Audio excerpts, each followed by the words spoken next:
সকালে ঘুম ভাঙার পর 1 কাপ চা। অনেকের কাছেই এটি দিনের শুরু করার অপরিহার্য অনুষঙ্গ।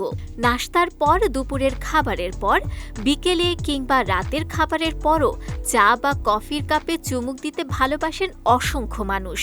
কর্মব্যস্ত জীবনে বাসা বা অফিসের বাইরে থাকতে হয় বলে অনেকেই কাজের ফাঁকে কিংবা পথে চলতে চলতে ওয়ান টাইম প্লাস্টিকের কাপে চা কফি পান করেন। তবে স্বস্তির এই অভ্যাসটি নীরবে শরীরের জন্য ক্ষতির কারণ হয়ে উঠতে পারে।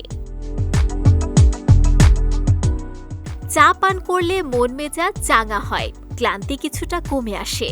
কিন্তু স্বাস্থ্য বিশেষজ্ঞরা বলছেন, প্লাস্টিকের কাপে গরম চা বা কফি পান করা মোটেও নিরাপদ নয়।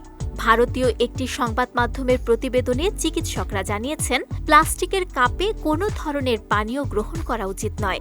বিষয়টি শুধু প্রাপ্তবয়স্কদের মধ্যেই সীমাবদ্ধ নয়, শিশুদের দুধ খাওয়ানোর বোতল কিংবা খাবারের পাত্র প্লাস্টিকের হলে তাতেও একই ধরনের ঝুঁকি থেকে যায়। প্লাস্টিকের পাত্রে সাধারণত বিসফেনল এ নামক এক ধরনের ক্ষতিকর রাসায়নিক উপাদান থাকে। গরম খাবার বা পানীয়ের সংস্পর্শে এই রাসায়নিক সহজেই পানীয়ের সঙ্গে মিশে শরীরে প্রবেশ করতে পারে। এর ফলে নারীদের শরীরে ইস্ট্রোজেন হরমোনের স্বাভাবিক ভারসাম্য নষ্ট হতে পারে এবং সামগ্রিক হরমোন কার্যক্রমে নেতিবাচক প্রভাব পড়ে।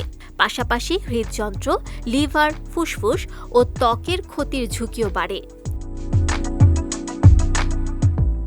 এছাড়া প্লাস্টিক তৈরিতে ব্যবহৃত পলিভিনাইল ক্লোরাইড নরম করার জন্য যে ফ্যালেট ব্যবহার করা হয় তা শরীরে প্রবেশ করলে শ্বাসকষ্ট, ওজন বৃদ্ধি, অটিজম এবং স্তন ক্যান্সারের মতো জটিল রোগের আশঙ্কা বাড়তে পারে।